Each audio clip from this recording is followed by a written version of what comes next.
छत्तीसगढ़ के मुख्यमंत्री भूपेश बघेल का कद कांग्रेस की राष्ट्रीय राजनीति में लगातार बढ़ता जा रहा है। संगठन ने हिमाचल प्रदेश में होने वाले लोकसभा और विधानसभा उपचुनाव के लिए बघेल को स्टार प्रचारक बनाया है। खास बात यह है कि स्टार प्रचारकों की सूची में भूपेश बघेल का नाम पहले स्थान पर रखा गया है, जबकि दूसरे स्थान पर पंजाब के मुख्यमंत्री चरणजीत सिंह चन्नी का नाम है। स्टार प्रचारकों की सूची में राहुल गांधी और प्रियंका गांधी का नाम नहीं है। अखिल भारतीय कांग्रेस कमेटी के महासचिव केसी वेणुगोपाल ने जारी सूची में कुल 20 लोगों को स्टार प्रचारकों की सूची में शामिल किया है। मुख्यमंत्री भूपेश बघेल और पंजाब के सीएम चरणजीत सिंह चन्नी के अलावा कन्हैया कुमार, नवजोत सिंह सिद्धू, संजय दत्त, राज बब्बर सहित कई प्रमुख नामों को स्टार प्रचारकों की सूची में जगह दी गई है। छत्तीसगढ़ में सीएम की कुर्सी को लेकर 2.5 साल के फॉर्मूले पर कांग्रेस में अभी भी बवाल जारी है, लेकिन जिस तरह से भूपेश बघेल राष्ट्रीय राजनीति में कांग्रेस का प्रमुख चेहरा बनकर उभर रहे हैं, उससे यह तो साफ है कि भूपेश बघेल पर राहुल और प्रियंका भरोसा जता रहे हैं। ऐसे में यह देखना दिलचस्प होगा कि छत्तीसगढ़ में कांग्रेस के अंदर मचे सियासी बवाल शांत कर पाने में क्या कांग्रेस आलाकमान कामयाब हो पाती है।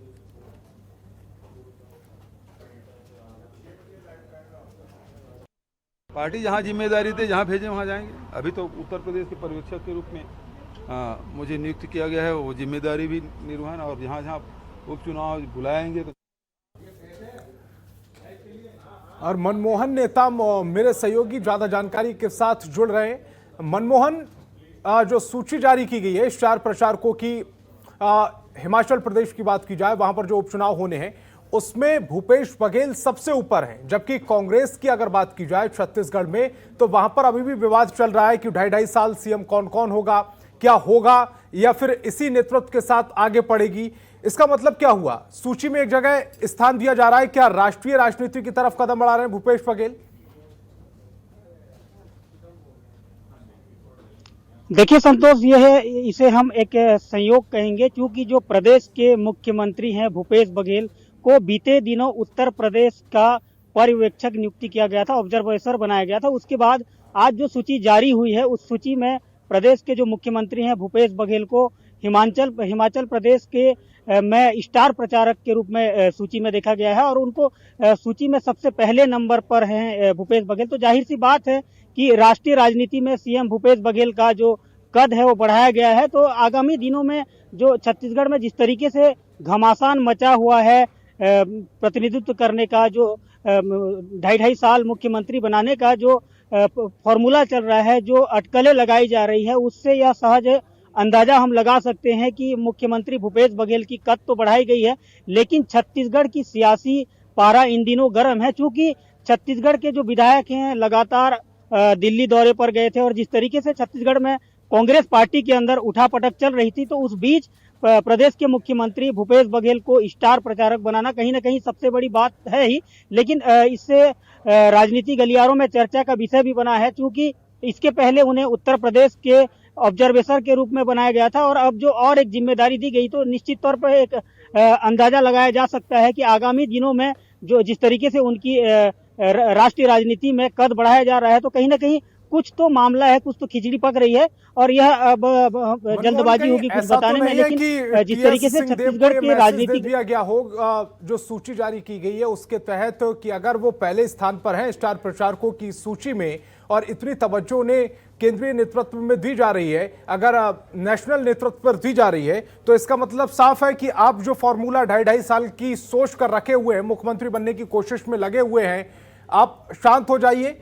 इसी चेहरे के साथ छत्तीसगढ़ में आगे कांग्रेस सरकार चलाएगी।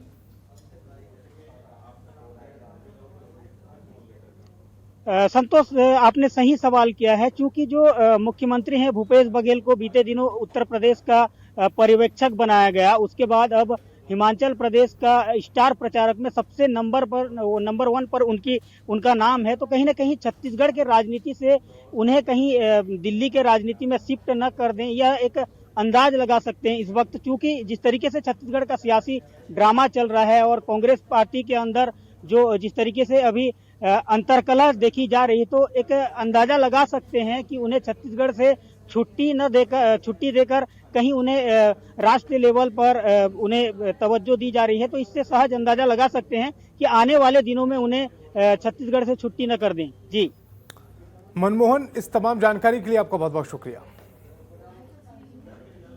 और छत्तीसगढ़ के कर्बधा यानी कि कबीर धाम जिले में झंडा लगाने को लेकर हुए विवाद में अब सांप्रदायिक रंग लेना शुरू कर दिया है। दुर्ग, बिलासपुर सहित कई जिलों में बीजेपी लगातार धरना प्रदर्शन कर रही है। इसी पर यह हमारी खास रिपोर्ट देखिए।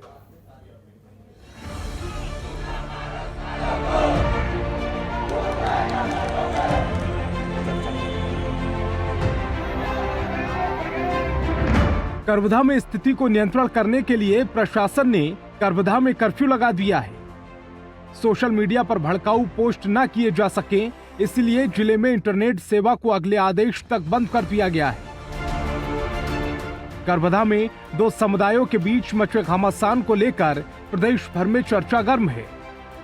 वहीं अब इसे लेकर बीजेपी कांग्रेस सरकार के विरोध में प्रदर्शन कर रही है।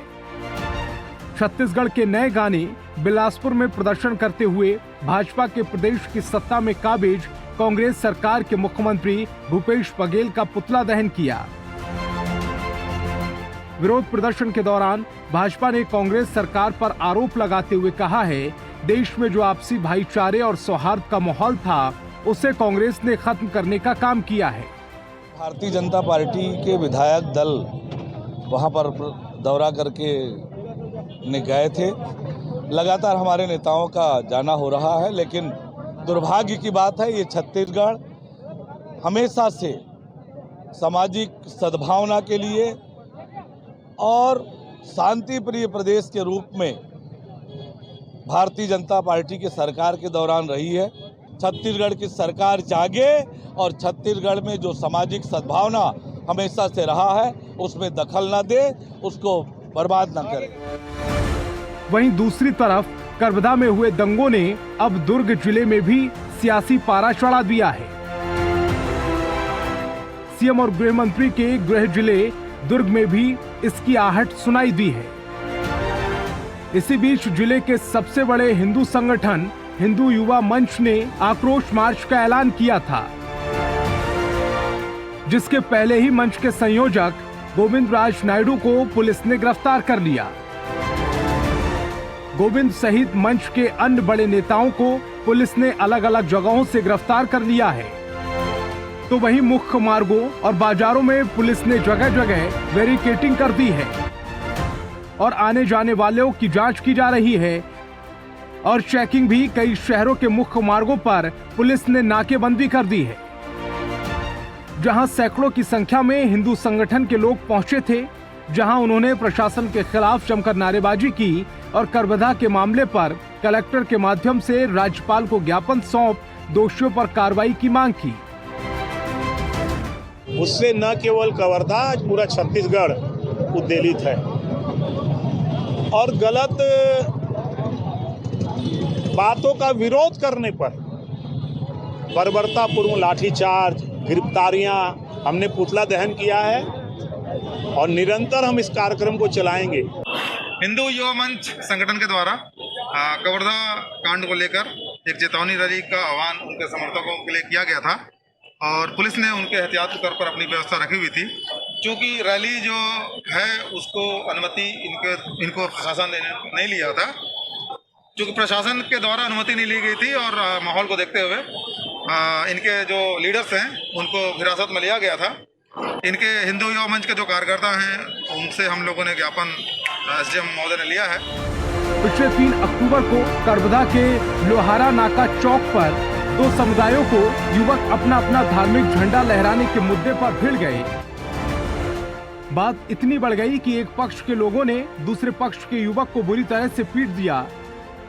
बाद में यह मामला दो समुदायों के बीच झड़प में तब्दील हो गया और इसने हिंसक रूप ले लिया। इसके बाद दोनों पक्षों ने एक दूसरे पर पत्थरबाजी कर दी। हालात बिगड़े तो प्रशासन ने जिले में धारा 144 लगा दी। उसके बारे में मैंने निर्देश दिया है कि जो सच्चाई है उसको सामने लाया जाए और एडीजी विवेकानंद जी से मैंने कहा है कि उसके बारे में एक प्रेस कॉन्फ्रेंस करके पूरे प्रदेश की जनता को उससे अवगत कराएं। जो देखिए, जो घटना घटी है वो बहुत दुर्भाग्यजनक है और उस घटना से हम लोगों को सबक लेना है कि आगे इस प्रकार की घटना ना हो। और जो लोग इस घटना में, चाहे कोई पक्ष को हो, किसी वर्ग के हो, किसी धर्म को मानने वाले हो, लेकिन भीड़ को जो उकसाने का काम और इसके लिए जो जिम्मेदार है उसके खिलाफ सख्त कार्रवाई की जाएगी, जो वीडियो में दिखाई देगा। घटना के बाद अब बड़ी कार्रवाई की गई है। करबदा में 7 लोगों पर एफआईआर दर्ज कर ली गई है, जबकि 92 लोगों की गिरफ्तारी की गई है। इसके अलावा पुलिस घटना में शामिल उपद्रवियों की वीडियो फुटेज के माध्यम से पहचान करने में जुटी है। शहर में जल्द ही शांति बहाली के लिए जिला प्रशासन ने कलेक्ट्रेट में सर्वधर्म शांति सभा बैठक का आयोजन किया। बैठक में सभी वर्गों के लोगों ने निर्णय लिया है कि शहर में जल्द ही अमन शांति बहाल करने के लिए सर्वधर्म समाज प्रमुख हो, पुलिस और प्रशासन की एक संयुक्त टीम का गठन किया जाए, जबकि लोगों के बीच जाकर उन्हें समझाने का काम एक साथ करेंगे। 8 अक्टूबर को दोपहर सभी धर्म सभी समाज के लोगों द्वारा शांति मार्च भी निकाला जाएगा और शांति बहाली का संदेश दिया जाएगा। ब्यूरो रिपोर्ट, जनतंत्र टीवी। और मुख्यमंत्री भूपेश बघेल ने अपने निवास कार्यालय में आयोजित उच्च स्तरीय बैठक में करबदा के कानून व्यवस्था की समीक्षा की है। इस बैठक में गृह मंत्री ताम्रध्वज साहू, वन मंत्री मोहम्मद अकबर, कृषि मंत्री रविंद्र चौबे, मुख्य सचिव अमिताभ जैन, पुलिस महानिदेशक डी.एस. अवस्थी और अपर मुख्य सचिव सुब्रत साहू, रायपुर रेंज के पुलिस महानिरीक्षक आनंद छाबड़ा शामिल हुए हैं। वहीं वीडियो कॉन्फ्रेंसिंग के जरिए करबदा जिले के प्रभारी मंत्री और स्वास्थ्य मंत्री टी.एस. सिंहदेव, दुर्ग रेंज के पुलिस महानिरीक्षक विवेकानंद सिन्हा, करबदा के डीएम रमेश कुमार शर्मा और पुलिस अधीक्षक मोहित गर्ग भी बैठक से जुड़े।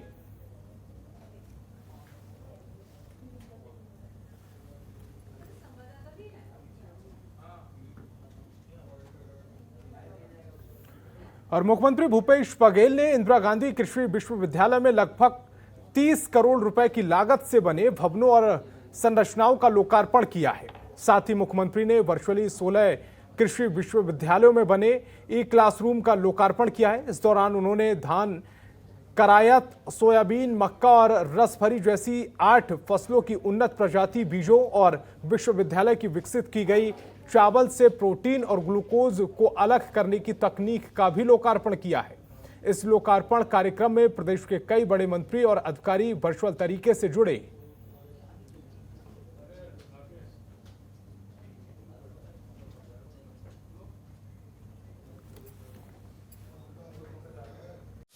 खबरों के निष्पक्ष विश्लेषण के लिए सब्सक्राइब करें Jantantra TV and press the bell icon. Never miss any update.